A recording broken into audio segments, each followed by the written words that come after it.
Friends, तो आपका मेरे यूट्यूब चैनल शिवा साइंस में एक बार फिर से स्वागत है। और आज हम लोग लेकर आए हैं आप लोग का आगे का टॉपिक जो कि छूटा हुआ था हम लोग का। यहाँ पर हम लोग देखने वाले हैं आगे के टॉपिक के बारे में। अभी तक तो हम लोग देख चुके हैं क्वेश्चन और क्वेश्चन के प्रकार। उसके बाद से क्वेश्चन के प्रकार देखने के बाद से हमने देखा था प्रकाश संश्लेषण, एक पौधों में 100 कोशीय पौधों में कैसे प्रकाश संश्लेषण होता है। प्रकाश संश्लेषण के बाद हम लोग उसमें और भी चीजें, उसमें होने वाली घटनाओं, कुछ ऑब्जेक्टिव्स, कुछ नोट्स वगैरह। और उसके बाद आपका हम लोग पेड़ पौधों में रंध्र देखे थे कि एक रंध्र का क्या काम होता है। रंध्र के काम के बाद हमने देखा था कि जो रंध्र जब काम कर लेता है तो आगे हम लोग स्टार्ट किए थे विषम कोशीय क्वेश्चन। और विषम कोशीय क्वेश्चन में 3 प्रकार होते हैं, परजीवी, मृतजीवी, प्राणी संपोषी। परजीवी, मृतजीवी, प्राणी संपोषी हम लोग देख चुके थे।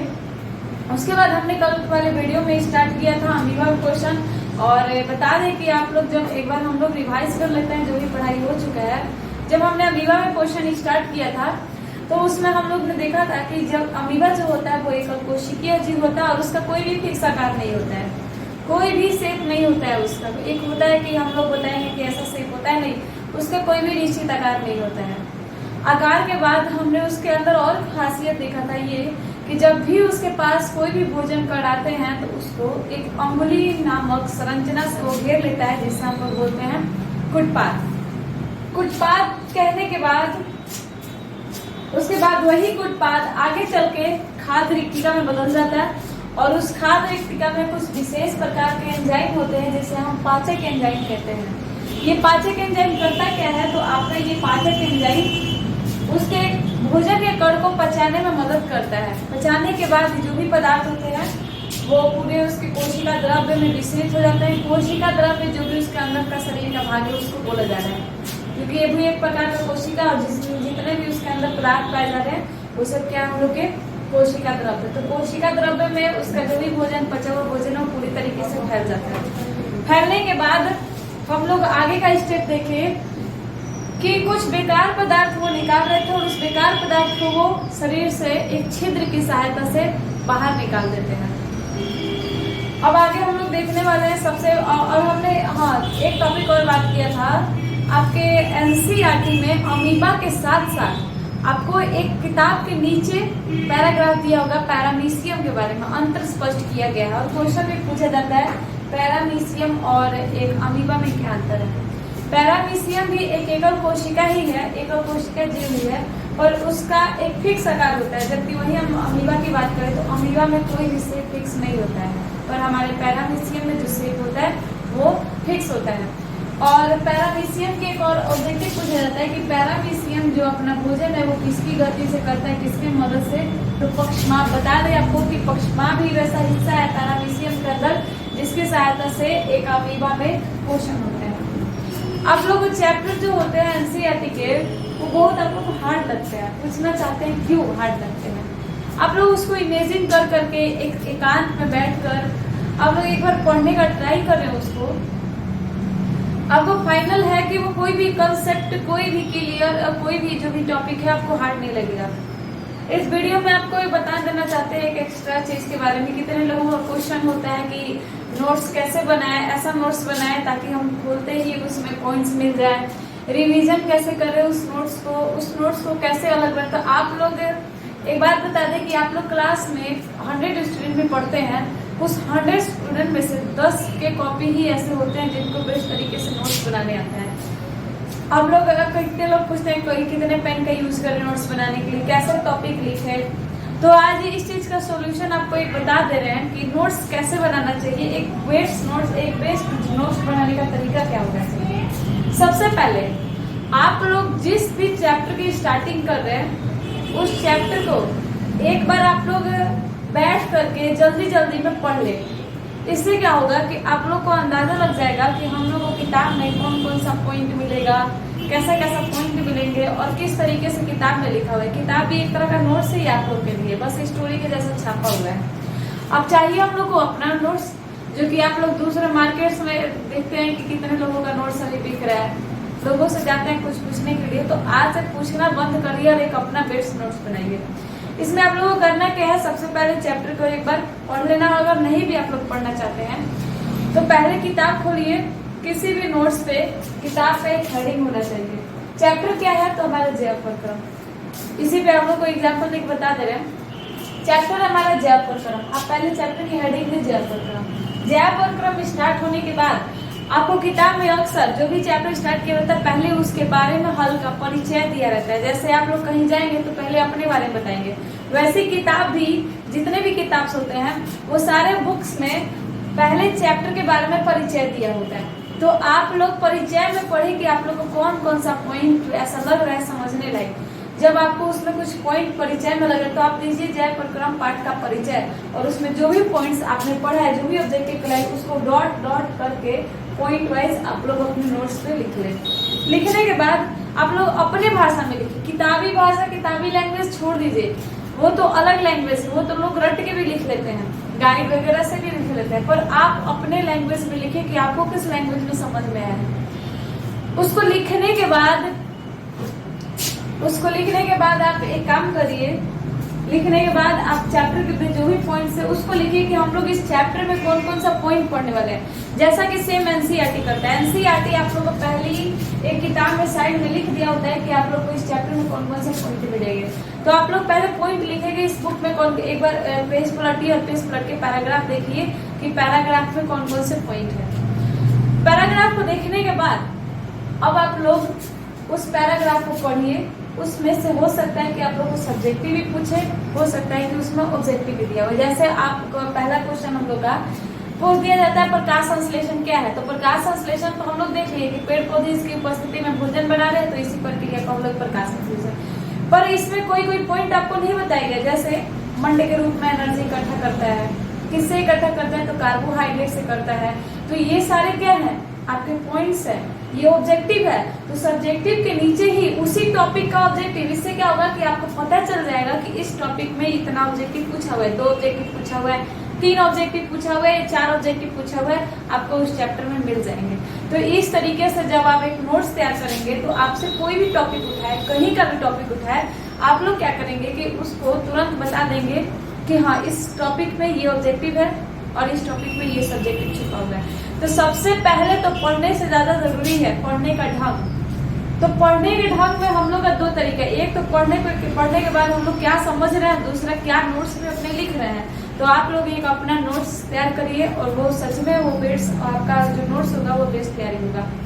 कितने लोग क्या करते हैं, देखते हैं कि बच्चे फर्स्ट आ रहे हैं, टॉप आ रहे हैं, तो सोचते हैं कि उनसे क्वेश्चन पूछे।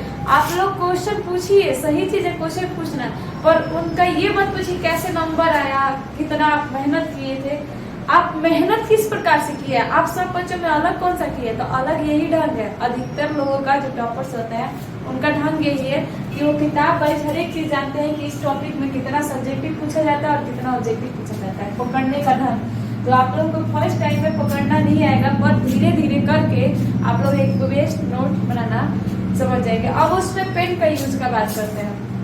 तो आप लोग क्या करिए, जहां भी ऑब्जेक्टिव आता है उस ऑब्जेक्टिव के लिए आप अलग पेन का यूज करिए, ताकि आप लोग को देखते ही पता चल जाएगा लाइनिंग कि 1 लाइन का लिखा हुआ है, 2 लाइन का लिखा हुआ, अलग पेन का यूज है, तो ये हमारा ऑब्जेक्टिव है। वही आप सब्जेक्टिव के लिए एक पैराग्राफ एक ही पेन का यूज करें, और इस तरीके से आपका जो नोट्स देखने में भी अच्छा लगता है पॉइंट वाइज। और जो भी क्वेश्चन पूछा जाता है उसको स्टार कर लो, ज्यादातर पूछे जाने वाला क्वेश्चन। अब हम लोग अपना टॉपिक स्टार्ट करते हैं, जो कि रेगुलर हम लोग का चल रहा है क्या, मानव जैव प्रक्रम। और जैव प्रक्रम में फर्स्ट पार्ट हम लोग पढ़ रहे हैं किसका, पोषण का। तो ये देखते हैं हम लोग आगे चल करके कि हम लोग कौन से टॉपिक पढ़ने वाले हैं आज। तो हम लोग आज आपका डायग्राम बनाया हुआ है बोर्ड पे, और ये डायग्राम आपका 5 नंबर में जरूरी है, इम्पोर्टेंट है कि डायग्राम के साथ ही पूछेगा। एक हमने देखा था कल अमीबा क्वेश्चन, जो कि वही इम्पोर्टेंट था। उसके साथ ही सबसे ज्यादा आने वाला बिहार बोर्ड में पूछे जाने वाला क्वेश्चन है हमारा मानव में पोषण, मानव में पाचन तंत्र या मानव में पोषण। तो हम लोग स्टार्ट करते हैं मानव में पोषण। तो सबसे पहला चीज कि मानव में पोषण जो भी होता है इसको आहार नाम का नाम दिया जाता है। इसको नाम दिया जाता है किसका, आहार नाल का। अब आपसे पहला क्वेश्चन ये है, कितने लोगों को पता नहीं होगा, आहार नाल को नाल ही क्यों कहा जाता है, नली क्यों नहीं कहा जाता है? कितने लोग अभी चैप्टर के इतने लोग पढ़ भी चुके होंगे, कितने लोग खत्म भी कर चुके होंगे, पर ये चीज इनको नहीं पता होगा कि आहार नाल को नाल ही क्यों कहा जाता है, नली क्यों नहीं कहा जाता है। तो कितने लोग जानते हैं जरूर कमेंट करिएगा, और जो लोग नहीं जानते आए हम लोग देखते हैं कि आहार नाल को आहार नाल ही क्यों कहा जाता है। नाल जब भी किसी भी शब्द में आ जाए तो नाल में कभी भी दो ओपनिंग होता है। ओपनिंग यानी दो रास्ता होता है खुलने का। एक तो आपका सबसे पहला मुख है और दूसरा आपका नीचे आ जाए हम लोग का मल द्वार। तो मनुष्य में किसी भी चीज को निकालने और अंदर करने की क्रिया में दो ओपनिंग, दो रास्ते होते हैं। इसी कारण हमारे आहार नाल को आहार नाली नहीं कहकर आहार नाल कहा जाता है। आहार नाल कहने का मतलब कि उसमें दो रास्ते हैं, पहला तो आपका मुख और दूसरा आपका मल द्वार। तो जब दो ओपनिंग हो किसी भी चीज को, जब किसी भी चीज की दो ओपनिंग हो तो उसमें हम लोग नाल शब्द लगाते हैं पीछे, नदी नहीं। तो नाल क्यों लगाया गया? दो ओपनिंग के कारण। तो सबसे पहला ये हेडिंग था हमारा। उसके बाद आहार नाल कहने का मतलब आपका जहां से भोजन को ग्रहण करना स्टार्ट हुआ और भोजन के साथ साथ जहां तक क्रिया चली है उसमें सारी चीजों को शामिल करके हम इसको नाम देते हैं आहार नाल का। तो मनुष्य में आहार नाल तो सबसे पहला आपका काम स्टार्ट होता है मुख से। आइए हम बात करते हैं मुख की। ये हमारा मुख है और इसमें आपको कुछ दिख रहा होगा गाढ़े कलर की, इसको कहा जाता है लार ग्रंथि। बहुत आसान तरीके से आपको ये 5 नंबर का क्वेश्चन बताया जाएगा। आप लोग कॉपी पेन लेकर बैठिए और जहां जहां जैसे जैसे बताया जाएगा उस चीज को नोट करिएगा। अब जैसे पूछा गया कि आहार नाल को आहार नाल क्यों कहा जाता है, तो इस चीज को तुरंत आप लोग नोट करिए, तुरंत क्वेश्चन लिखिए और अपने आप लोग जैसे भी समझे उसको रास्ता लिखिए, उसका आंसर लिखिए। दो रास्ते होने के कारण किसी भी मनुष्य में आहार नाल के दो रास्ते होने के कारण दो रास्ता खुलता है, जिस कारण इसको आहार नाल कहा जाता है। जैसे हमारा मुख से लेकर के मल द्वार तक, इसमें दो रास्ते हैं खुलने के। अब हम बात करते हैं, सबसे पहला पॉइंट स्टार्ट करेंगे मुख से। तो मुख में पाया जाने वाला, आपके मुख में होता क्या क्या है? सबसे पहला हमारा जीभ, लार ग्रंथि और उसके बाद दांत। तो ये तीन चीजें होती हैं, दांत, लार ग्रंथि और जीभ। और ये तीनों पहले, सबसे पहला काम तो यहीं पे स्टार्ट होता है। जब भी हम भोजन को खाते हैं, जब भी भोजन को ग्रहण करते हैं, तो सबसे पहले हमारा जो दांत होता है वो भोजन को क्या करता है? तोड़ता है। तोड़ने के बाद लार ग्रंथि से लगातार लार निकलते रहती है और ये लार उन भोजन को इतने मुलायम बना देते हैं ताकि हमारे आगे की नली में जाने में कोई दिक्कत ना हो, आराम से चली जाए। उसी के बाद हमारा तीसरा है इसमें जीभ। तो जीभ क्या करता है? जीभ कुछ करता नहीं है। जो भी हम लोग भोजन बना लेते हैं, मुलायम बना लेते हैं, उसको गति पीछे की ओर ढकेलता है, हमारे कंठ द्वार की ओर, ताकि भोजन जो है गति करके वो नीचे की ओर सरक जाए। तो तीनों हम लोग की मदद करते। सबसे पहला काम तो हमारे स्टार्ट करते हैं मुख से ही। तो सबसे पहले हम लिखेंगे कि मुख में दांत, लार ग्रंथि एवं जीभ पाए जाते हैं। दांत भोजन को चबाने का और छोटे छोटे टुकड़ों में काटने का काम करता है, तोड़ने का काम करता है। वही हमारी लार ग्रंथि लगातार लार का स्राव करते रहती है, जिससे भोजन को मुलायम बनाया जाता है और जीभ भोजन को गति करवाने में सहायक होते हैं। इस तरीके से जो भोजन होता है वो हमारे ग्रसिका की ओर गति करने लगता है। दूसरा चीज है हमारा ग्रसिका। पहला हमारा मुख, और मुख में होते हैं 3 पार्ट, जीभ, लार ग्रंथि और उसी के साथ हमारा दांत। तो दांत तो भोजन को चबाएगा, लार ग्रंथि भोजन को मुलायम बनाएंगे और वही हमारा जीभ जो है वो भोजन को गति करवाता है। कहाँ की ओर? ग्रसिका की ओर। अब आपसे पूछा जाएगा दूसरा पॉइंट, जब लॉन्ग में आप लोग लिखेंगे तो पहला तो हमारा मुख के बारे में था, दूसरा हम लोग का है ग्रसिका के बारे में। तो ग्रसिका के बारे में हम बताएंगे कि ग्रसिका एक माध्यम है, ग्रसिका एक मार्ग है या रास्ता है। तीनों वर्ड में से आप लोग कुछ भी लिख सकते हैं कि ग्रसिका एक मार्ग है जो कि भोजन को मुख से अमाशय तक पहुंचाने का कार्य करती है। कहां से कहां तक? मुख से अमाशय तक पहुंचाने का कार्य करती है। तो सीधा एक लाइन में आप लोग लिखे ग्रसिका, हेडिंग दे करके आप लोग लिखे ग्रसिका के बारे में कि ग्रसिका एक ऐसा माध्यम है, एक ऐसा मार्ग है जो भोजन को मुख से अमाशय तक पहुंचाने का कार्य करती है। बस यही आपका ग्रसिका के बारे में, बाकी कुछ नहीं लिखना है आपको ग्रसिका में। तो हम लोग मुख देख लिए, उसके बाद मुख के बाद हम लोग आगे ग्रसिका देखे, ग्रसिका का कार्य। अब हमारा भोजन कहाँ चला आएगा? अब हमारा भोजन तीसरे स्टेप यानी अमाशय में आ जाएगा, तीसरे भाग अमाशय में। और अमाशय का सबसे बड़ा हीरो जो है, जो काम करने वाला है, वो है हमारा HCl। इस चीज को और HCl का पूरा नाम होता है हाइड्रोक्लोरिक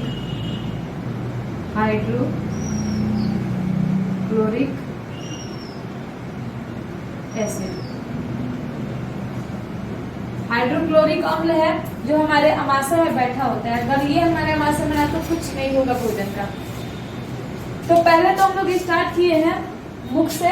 मुख में जो भोजन है वो हमारे मुख से भोजन कहाँ आ गया?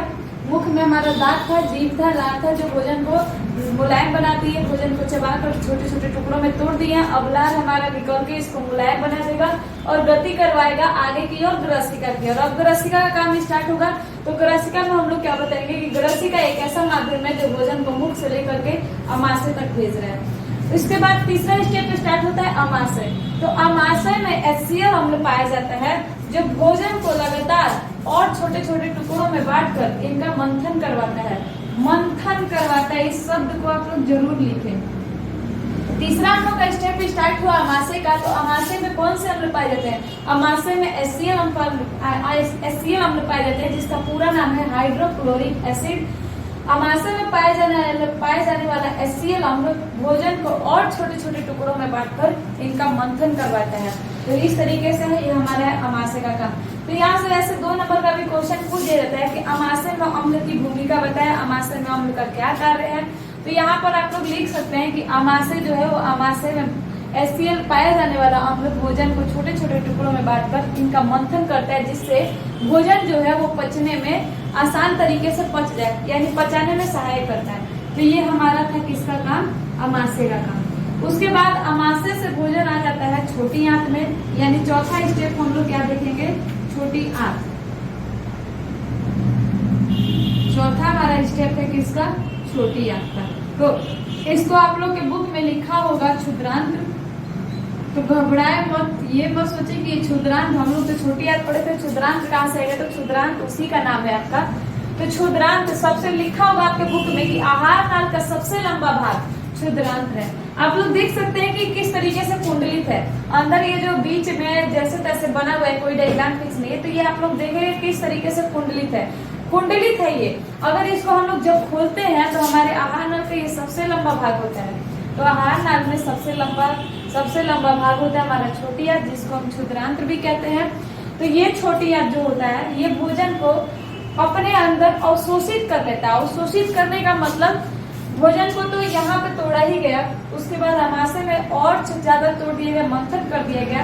अब जो भी भोजन है उसको आगे भेज दिया जाता है। आगे के मार्ग में हमारे छोटी आंत में बीच वाला भाग है। छोटी आंत में जब भेज दिया जाएगा, छोटी आंत इसका और मंथन करेगा और ज्यादा तोड़ेगा इसको। और तोड़ने के बाद इसमें एक सतह होती है जिसको हम लोग दीर्घरोम कहते हैं। तो ये दीर्घरोम से 2 नंबर का क्वेश्चन बहुत बार पूछा गया, आपको बता देंगे। और आप लोग इस चीज को समझ लें कि दीर्घरोम होता कहाँ पर है। आपके छोटे आंत में कुछ छोटे छोटे हम लोग का आप लोग देखे होंगे ब्रश में कैसा होता है? धारी धारी जैसे डिजाइन होती है। ब्रश का जो आकार होता है उससे क्या होता है कि जो भी कण होते हैं हम लोग जब ब्रश करते हैं तो वो हमारे ब्रशों में फंस जाते हैं। ब्रश की जो लाइनिंग होती है उस लाइनिंग में हमारे भोजन के कण फंस जाते हैं। उसी तरीके से छोटी आंत में भी एक संरचना होती है जिसको हम लोग दीर्घरोम कहते हैं। ये दीर्घरोम जैसे हम लोग भोजन यहाँ से गति करवाते हैं छोटी आंत में, जो भी छोटी आंत भोजन को गति करवाती है, इस छोटी आंत के दीर्घरोम में जो भी भोजन अच्छा होता है हमारे शरीर के लिए, जो भी उसमें पोषक तत्व होते हैं, उस छोटी आंत में अवशोषित हो जाते हैं, यानी उसमें फंस जाते हैं। उसके बाद बचा हुआ बेकार भोजन, बेकार ही भोजन बचेगा। बचा हुआ अच्छा भोजन तो हमारे अंदर पच गया, छोटी आंत के अंदर बचा कौन? तो बेकार अवशिष्ट। बेकार अवशिष्ट को पास कर दिया जाता है आगे के रास्ता में, जिसका नाम है बड़ी आंत। चौथा स्टेप हमारा है, ये 5वां स्टेप हमारा है बड़ी आंत। भोजन को कहाँ भेज दिया जाएगा? बड़ी आंत में। ये बड़ी आंत क्या करता है कि जो भी बेकार पदार्थ आते हैं वो बेकार पदार्थों को, अब यहाँ से आप ध्यान देंगे कि जितना काम हुआ है भोजन पे काम हुआ है, अभी तक जल इसमें शामिल नहीं था। तो हमारे भोजन में क्या होता है कि जो भी जल की मात्रा होती है वो आगे जा करके बड़ी आंत जो होता है, बड़ी आंत उस भोजन में जितने भी जल उपस्थित होते हैं उस जल को अवशोषित कर लेता है और आगे अब भोजन को के बेकार अवशिष्टों को मल द्वार तक भेज देता है। तो हमारा छोटा स्टेप है मल द्वार। अब देखिए आप लोगों को मल द्वार, अब हम देख लेते हैं एक बार फिर से। मुख में हमारा 3 चीज था, दांत, जीभ, लार ग्रंथि। दांत आपको भोजन को चबाने का काम कर रहा था, वही हमारा जीभ भोजन को गति करवाता है और लार ग्रंथि भोजन को मुलायम बनवाता है।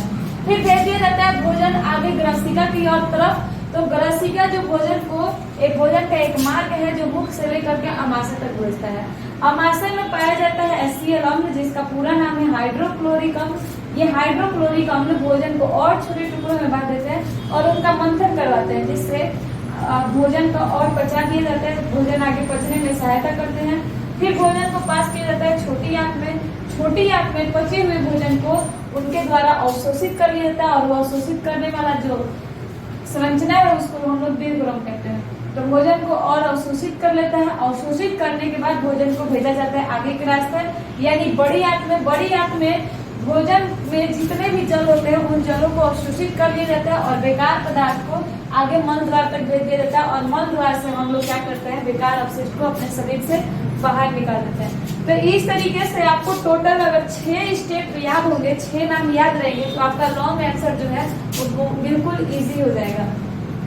उसी के साथ साथ आप लोग डायग्राम, आपका जब लॉन्ग पूछेगा तो बिना डायग्राम के बायोलॉजी अधूरा है। इस चीज को आप लोग समझ लें। जिसका डायग्राम सही है उसको फुल मार्क्स मिलता है। बायो में नंबर जल्दी नहीं कटता है, ये एक रियलिटी है। अगर आप डायग्राम के साथ आंसर लिख दे तो आपको फुल मार्क्स मिलेंगे। तो इसमें डायग्राम आपका जरूरी है, ये डायग्राम आपको आना चाहिए। इस डायग्राम के मदद से आपको नाम भी पता होना चाहिए कि कहाँ पर क्या चीज है। ये हमारा यहाँ पर भाग है यकृत, और एक यहाँ पे एक हिस्सा छूट गया जिसका नाम है अग्नाशय। आपके बुक में नाम दिया हुआ है अग्नाशय। तो यहाँ पर हम कुछ छूटा हुआ भाग देख लेंगे और आपको एक ऐसा ट्रिक बता रहे हैं जिससे आप लोगों को लॉन्ग कैसे याद करना है। इस ट्रिक को आप लोग ध्यान से देखेंगे। हम लोग के पास 6 स्टेप है। पहला हमारा काम स्टार्ट होता है मुख से, उसी के नीचे आएंगे हम लोग। तो मुख में है, पहले तो मुख में 3 भाग होते हैं, दांत, जीभ और लार ग्रंथि। उसी के साथ उसके जब हम नीचे आएंगे तो नीचे हम लोग को मिलेगा ग्रसिका, ये हमारा सेकंड स्टेप। उसके बाद हम तीसरे स्टेप पर आएंगे तो हम लोग को मिलेगा अमाशय। चौथे स्टेप में हम लोग जब आएंगे तो हमारे पास होगा छोटी आंत, और छोटी आंत से नीचे वाला स्टेप में आएंगे तो हमारे पास होगा बड़ी आंत, और लास्ट स्टेप है हमारा, यानी 6th स्टेप है हमारा मल द्वार। बस इतने पॉइंट पर टिकी हुई है आपका लॉन्ग आंसर। यानी ये पॉइंट आप लोग अगर ध्यान दे रहे, इस पॉइंट को आप लोग देख लेंगे तो आपका जो आंसर है वो क्लियर हो जाएगा।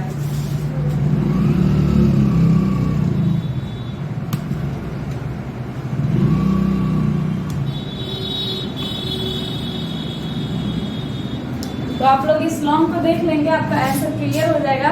देख सकते हैं मुख में 3 भाग है आपका। पहला स्टेप है मुख में दांत, जीभ और लार ग्रंथि। दांत क्या करेगी, भोजन को चबाने में मदद करती है, वही हमारी जीभ भोजन को गति करवाती है। अगर बात की जाए लार ग्रंथि की, तो लार ग्रंथि आपका लगातार लार का स्राव करती है, जिससे भोजन को मुलायम बना देता है। और भोजन को क्यों मुलायम बनाया जाता है, आप सोचिए, खुद क्वेश्चन बनाइए। अब भोजन को क्यों मुलायम बनाया, ताकि ये भोजन जो है आगे ग्रसिका हमारा जो ये स्पेस होता है अंदर की ओर, ये बहुत मुलायम होता है। जो भी हमारी सतह है वो मुलायम होती है। इस सतह में भोजन अच्छे से पास हो जाए, जिस कारण भोजन को मुलायम बनाया जाता है। आगे भोजन आएगी ग्रसिका के पास, सेकंड स्टेप। इस ग्रसिका से, ये ग्रसिका एक मार्ग है जो मुख से भोजन अमाशय तक पहुंचाने का काम कर रहा है। तीसरा स्टेप था हमारा अमाशय।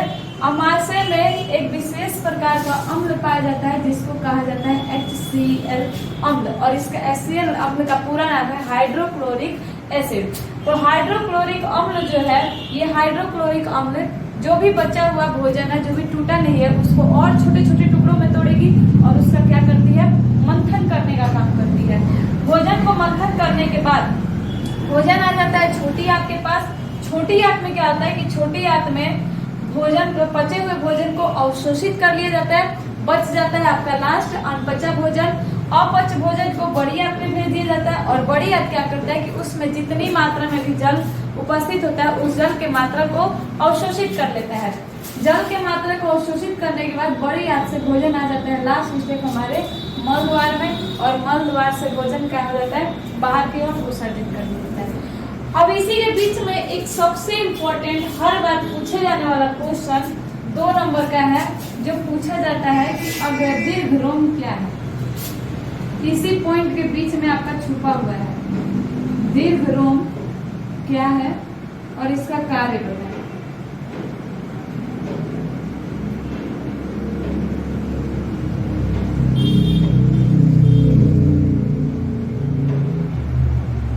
इसी टॉपिक से एक क्वेश्चन पूछा जाता है, दीर्घरोम क्या है और इसका कार्य बताएं। बता दें जैसे दीर्घरोम क्या है, देखिए बता रहे हैं। एक ब्रश का हम लोग एग्जाम्पल लेते हैं। उस ब्रश में होता क्या है, कुछ एग्जाम्पल के लिए दिखाने के लिए वैसे बता दे रहे हैं। उस ब्रश में आप लोग तो सतह देखे होंगे, एक बार इमेजिन करेंगे, आज जिसके घर में हम उठा करके एक बार देख लेंगे कि ब्रश का सतह कैसा होता है। आपके ब्रश का सतह इस तरीके से होता है, इस तरीके से संरचना जो होती है वो ब्रश पे बनी होती है।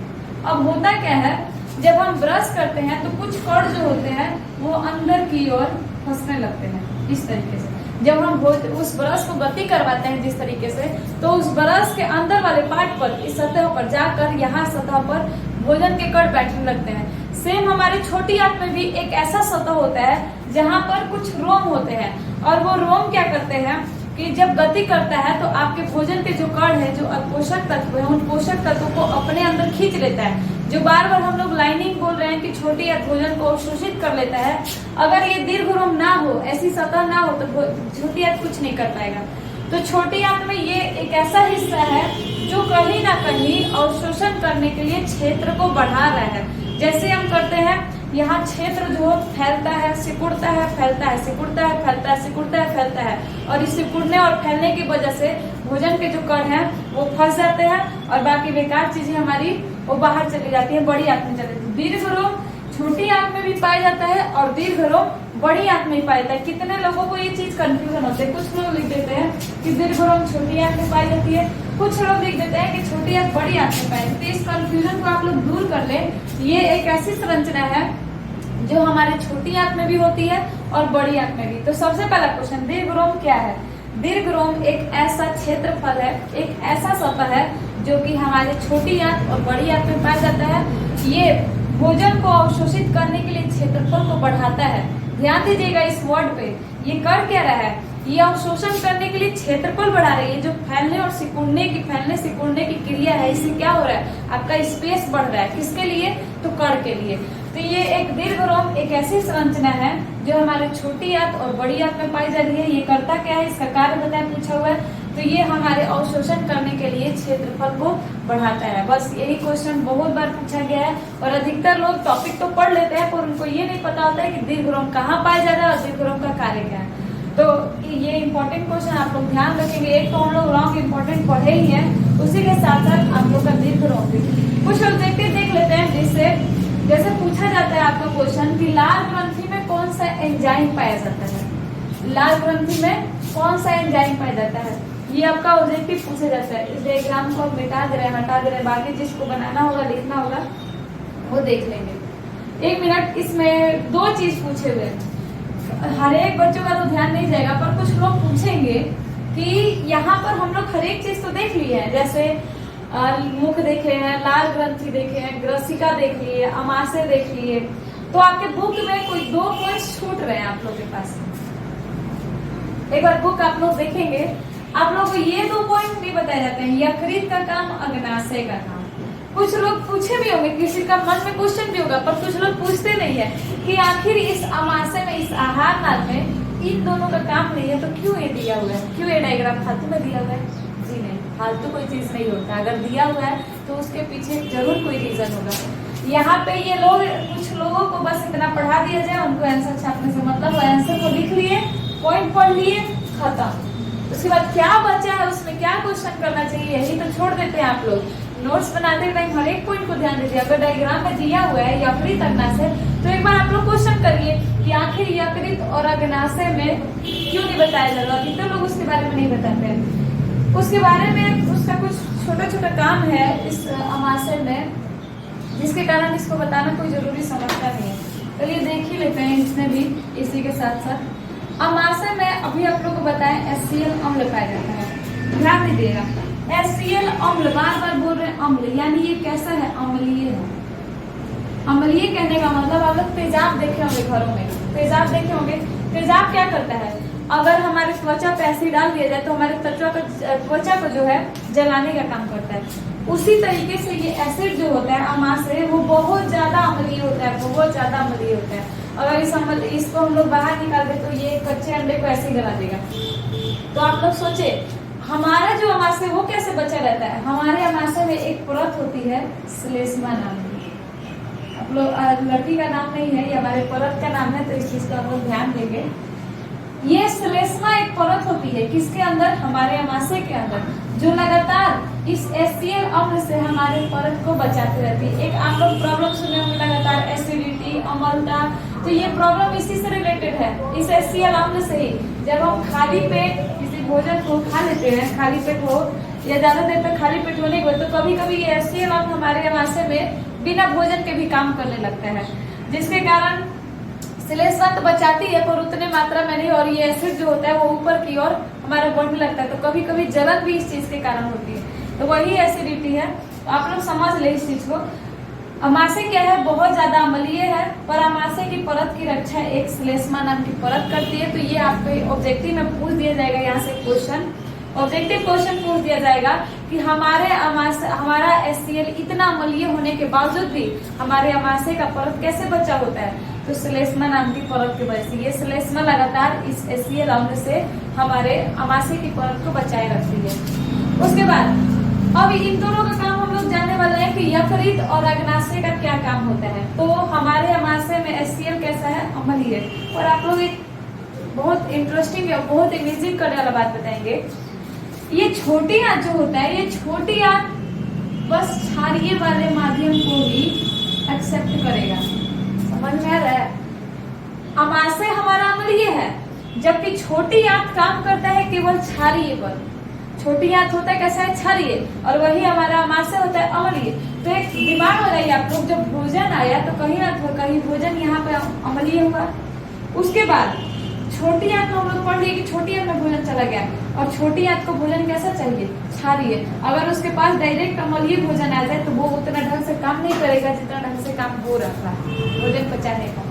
तो आखिर इस बीच में क्या होता है कि भोजन जो है वो कैसा हो जाता है जिसके कारण छोटी आंत भोजन पचा रहता है। सोचिए आप लोगों के लिए डाउट है कि हमारा भोजन तो जाता है अमाशय में, अमाशय हमारा अम्लीय है, भोजन को भी अम्लीय बनाएगा, जबकि छोटी आंत जो है वो क्षारीय माध्यम में होता है, क्षारीय माध्यम चाहिए उसको। पर फिर भी इसी भोजन को हम पढ़े हैं कि क्षारीय वाले भाग में भेज दिया जाता है। तो क्या छोटी आंत काम करेगा यहाँ पे, नहीं करेगा। छोटी आंत को भोजन क्षारीय ही चाहिए, अगर अम्लीय दे देंगे तो कुछ नहीं होगा, 0/0। तो यहाँ पे आपका ये दोनों बीच में शामिल होते हैं, पर इनके बारे में कोई चर्चा नहीं करता है जल्दी। यकृत और अग्नाशय मिल करके भोजन को क्षारीय बनाते हैं। अमाशय से जाने के बाद एक बार भोजन यकृत, लीवर और अग्नाशय से भी भेजा जाता है। तो अग्नाशय और यकृत मिल करके इस भोजन को क्या करते हैं, क्षारीय बनाते हैं। यहाँ से बहुत इंपॉर्टेंट ऑब्जेक्टिव और बहुत जरूरी डाउट आपका क्लियर हुआ है। जो डाउट आप लोग को यहाँ पे था कि भोजन अम्लीय होता है पर छोटी आंत क्या करता है, क्षारीय माध्यम को एक्सेप्ट करता है। तो आखिर में भोजन हमारा जो है वो क्षारीय कैसे हो जाता है, तो यकृत और अग्नाशय इस काम को करने के लिए शामिल होते हैं। भोजन को क्षारीय कौन बनाता है, हमारा यकृत और अग्नाशय। उसी के साथ साथ कभी कभी क्या होता है कि भोजन जो हम लोग तेल वाला भोजन खा लेते हैं, तेलीय भोजन खा लेते हैं, तो जो तेलीय भोजन जो होता है वो तेलीय भोजन हमारे छोटी आंत में ढंग से काम नहीं करता है, वो कभी कभी पच नहीं पाता है, ऐसे ही रह जाता है, बड़ी आंत में भी वैसे ही चला जाता है।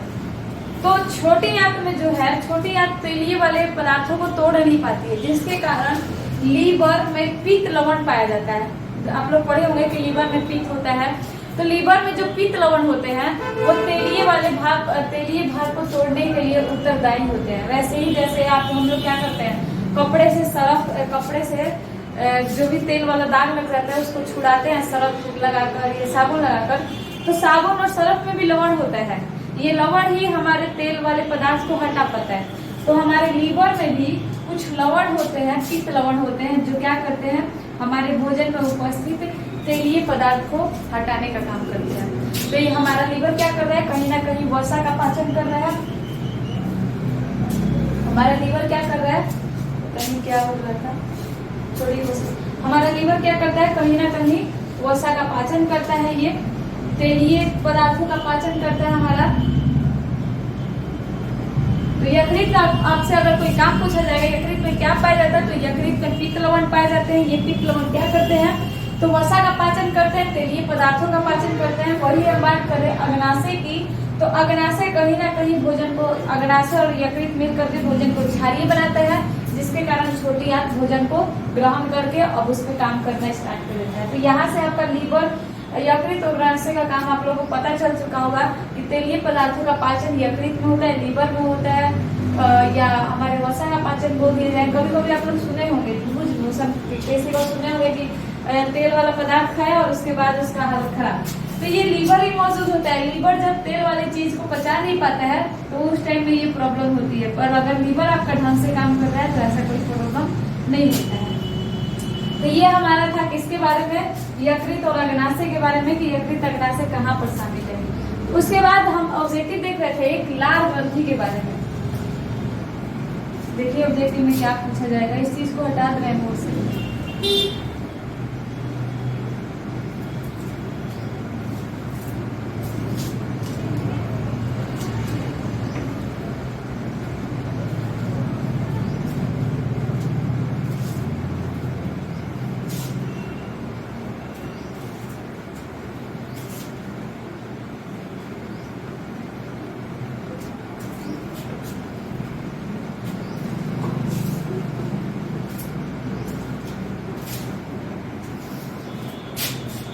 लार में आप लोग का एक एमाइलेज एंजाइम पाया जाता है, जो बार बार सब्जेक्टिव में पूछा जाता है, या इसको हम टाइलिन बोलते हैं। तो सबसे इम्पोर्टेंट ऑब्जेक्टिव पूछा जाता है कि लार में कौन सा एंजाइम पाया जाता है, तो आपका लार में एमाइलेज यानी टाइलिन एंजाइम पाया जाता है।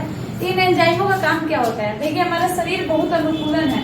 जैसे गर्मी में आप लोग देखे होंगे अपने आप पसीना निकलने लगता है, ठंडी में आप लोग देखे होंगे कि अपने आप हमारा शरीर कांपने लगता है।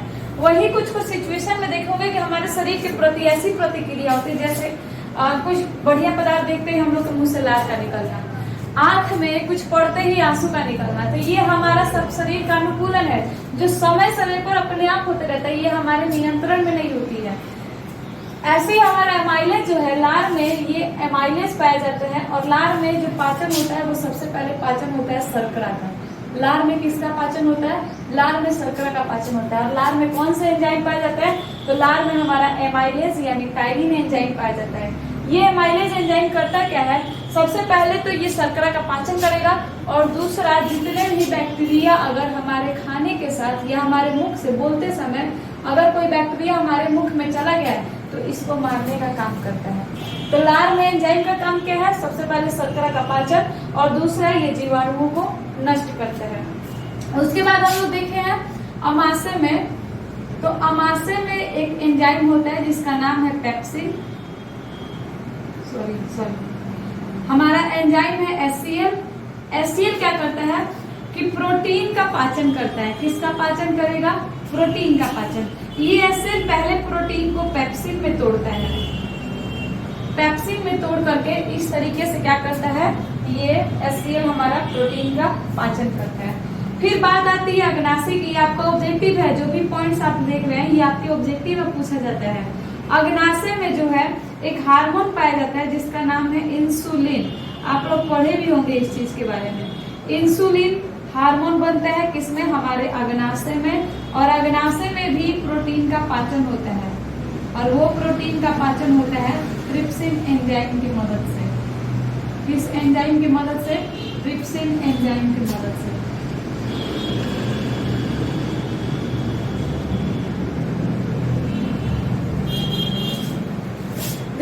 ऑब्जेक्टिव। पहला ऑब्जेक्टिव लार में कौन सा एंजाइम पाया जाता है, तो एमाइलेज एंजाइम, और एमाइलेज एंजाइम का नाम ही एटाइलिन एंजाइम है।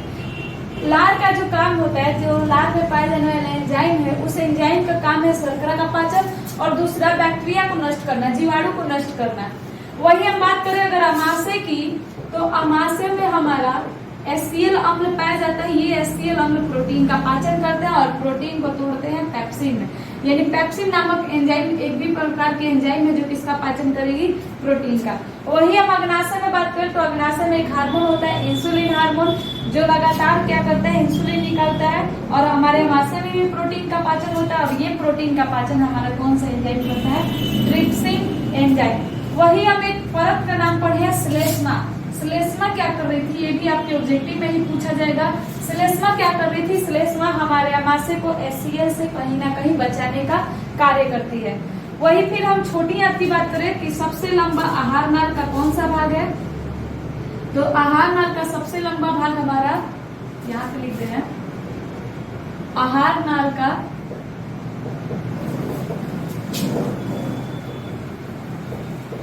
सबसे लंबा भाग हमारा कौन सा है, छोटी आंत। फिर बड़ी आंत से क्वेश्चन पूछा जाएगा कि जल का अवशोषण कहाँ होता है, तो जल का अवशोषण आपके बड़ी आंत में होता है।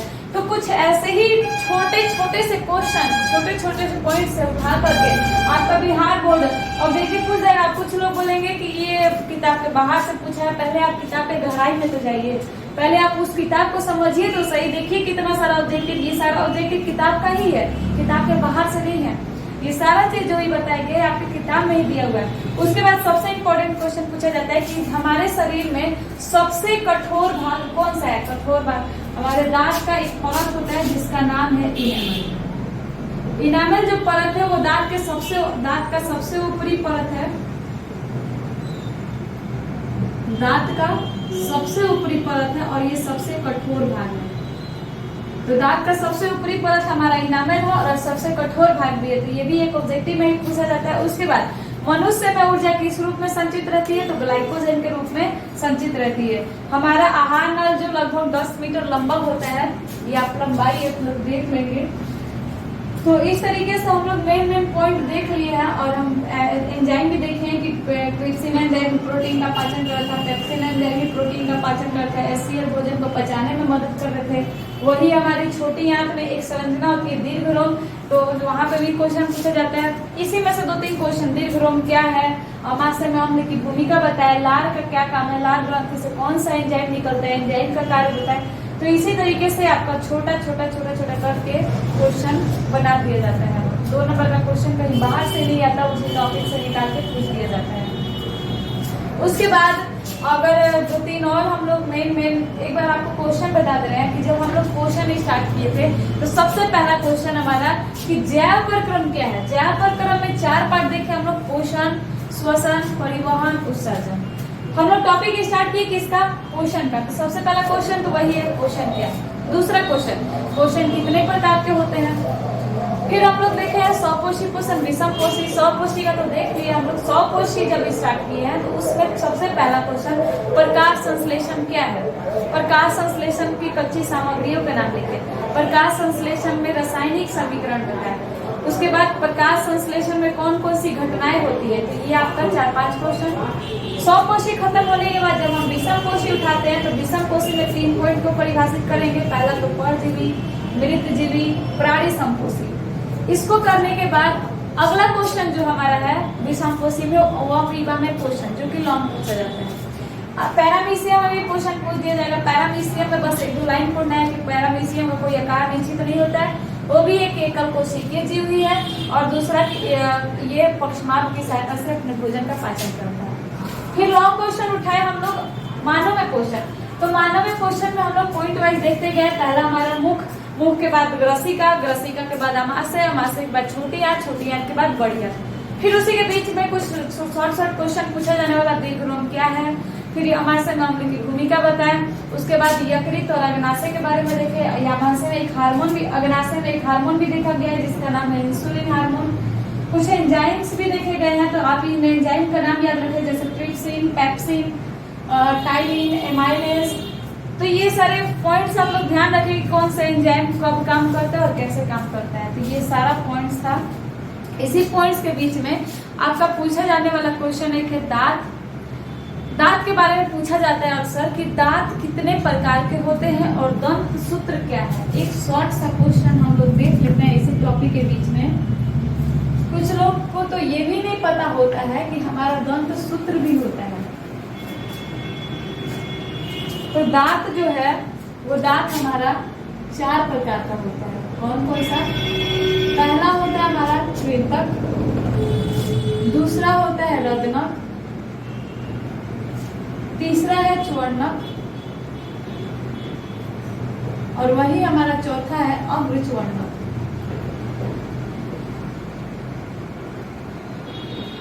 पहला दांत कृंतक, दूसरा रद्नक, तीसरा च्वर्णक, चौथा अग्रच्वर्णक। तो इस प्रकार से हमारे दांत कितने प्रकार के होते हैं? हमारे दांत 4 प्रकार के होते हैं। कृंतक जो है वो पदार्थों को काटने का काम करता है। रद्नक जो है वो पदार्थों को फाड़ने का काम करता है। वही च्वर्णक और अग्रच्वर्णक का काम एक ही जैसा है। दांत में 4 भाग है, एक काटने का काम करेगा, एक फाड़ने का काम करेगा और च्वर्णक अग्रच्वर्णक कहीं ना कहीं भोजन को चबाने का काम करते हैं। तो इस तरीके से पूछा जाता है दांत कितने प्रकार के होते हैं और उनकी क्या क्या कार्य होता है। तो दांत हमारे 4 प्रकार के होते हैं। सबसे पहला कृंतक जो किसी भी पदार्थ को काटने का काम करेगा, दूसरा हमारा रद्नक जो पदार्थों को फाड़ने का काम करेगा, तीसरा हमारा च्वर्णक और चौथा जो अग्रच्वर्णक दोनों का काम है भोजन को चबाने का काम करना। तो इस तरीके से ये चारों का काम है आपका। उसके बाद दंत सूत्र पूछा जाता है।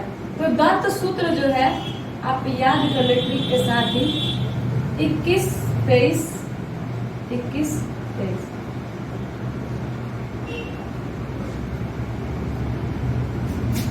उसके बाद गुना 2 बराबर 16/16 बराबर 32, यानी टोटल दांत का जो 32 है वो उसका सूत्र है। अब ध्यान से कैसे होगा है 21, 23, 21 दिन। कुछ लोग कंफ्यूज होंगे, इतना गुना करेंगे इतना कैसे आ जाएगा। मैथ सॉल्व मत करिएगा कि 16/16 काट के 1 आपका दांत है। ये 32, 16 ऊपर 16 नीचे। देखिए 2 दांत 2, फिर 1 3, 3 2 5 और 5 3 8। ध्यान से 2 1 3, 3 2 5, 5 3 8। 8 और 8 तो दोनों हम गुना किए तो ऊपर 8 दूनी 16, नीचे भी 16, यानी ऊपर हमारे दांत होते हैं 8 और 8 से जब 2 से गुना करते हैं हम, ऊपर नीचे कितने दांत होते हैं? ऊपर नीचे 16 16। जब इसको कर लेंगे तो 16/16 यानी 16 और 16 दांत हमारे टोटल कितने हो गए? 32। यानी ये ऊपर का है और ये आपके नीचे का है। 8 ऊपर 8 नीचे। उससे जब हम 2 से इंटू करेंगे सारा तो फिर हमारा आ जाएगा ऊपर 16 नीचे 16 और इस तरीके से हमारे पास कितने दांत होते हैं? 32। तो दांत कितने प्रकार के होते हैं ये क्वेश्चन पूछा जाता है। उसके बाद दंत सूत्र बताएं तो ये थे। आपको कोई भी इस चैप्टर में क्वेश्चन वाले टॉपिक में मुझे नहीं लगता है कि आपका कोई भी ऐसा सब्जेक्ट भी हो जो छोड़ा गया है। 2 नंबर का क्वेश्चन। अब आप लोग इस चैप्टर को, इस चारों लेक्चर को पढ़ करके एक बार देखिएगा ध्यान से कि क्वेश्चन बैंक में आपको कितना क्वेश्चन मिल रहा है। इसे गारंटी के साथ आपको बहुत सारे क्वेश्चन मिल जाएंगे। जैसे विषम कोशी, सौकोशी, मानव स्पष्ट करें, दांत कितने प्रकार के होते हैं, दंत सूत्र बताएं, दीर्घ रोम क्या है, मानव में क्वेश्चन, मानव में आहार नल के बारे में। बस एक ही टॉपिक में आपको हर साल एक बार क्वेश्चन बैंक उठा के देखिएगा कितने सारे क्वेश्चन मिलेंगे। और उसी के साथ कुछ ऑब्जेक्टिव भी बताया गया और साथ में हम लोग वीडियो में देखे भी हैं कि नोट्स किस प्रकार से बनाएं और किस प्रकार से तैयारी करें। तो ये सारे चीजों के साथ आप लोग पढ़िए। और हाँ, चैनल को सब्सक्राइब, लाइक, कमेंट करना ना भूलें, क्योंकि आप लोग के सपोर्ट से ही ये वीडियो अधिकतर लोगों तक पहुंचेगा जिनको बायो में दिक्कत होती है या टॉपिक नहीं समझ में आते हैं, नोट्स नहीं बनाने आते हैं, एनसीईआरटी से पढ़ने नहीं आता है। इन सारे चीजों का सोल्यूशन दे करके ये वीडियो आपका बना है। तो आप लोग सपोर्ट करें इस चीज को और ज्यादा से ज्यादा आगे शेयर करें ताकि जो भी फ्रेंड्स को आप लोग को नहीं पता है वो भी उनको भी पता चले और ये सारा चीज पहले से वो लोग पढ़ के कवर कर ले। तो आगे हम लोग इस क्वेश्चन टॉपिक को खत्म कर चुके हैं। बाकी आप लोग को ऑब्जेक्टिव चाहिए, नोट्स चाहिए तो वो आपके Telegram channel Shiva science info में देखिएगा, नीचे डिस्क्रिप्शन में लिंक दिया हुआ है। उस लिंक में आप खोलिएगा, आपका टेलीग्राम चैनल खुलेगा और उसमें ये सारे चीजों का नोट्स आप लोग को लाइन बाय लाइन, जैसे एनसीईआरटी से नोट्स आप लोग को चाहिए किस प्रकार से आगे हम लोग अगला टॉपिक देखेंगे शोषण के बारे में। इससे पहले आप लोग जितने भी लोग रेगुलर पढ़ रहे हैं, जितने भी लोग रेगुलर चैनल से जुड़े हुए, वो सारे इस टॉपिक को पहले खत्म कर ले पोर्शन, और इसमें जो भी डाउट होगा आप लोग कमेंट कर दीजिएगा। और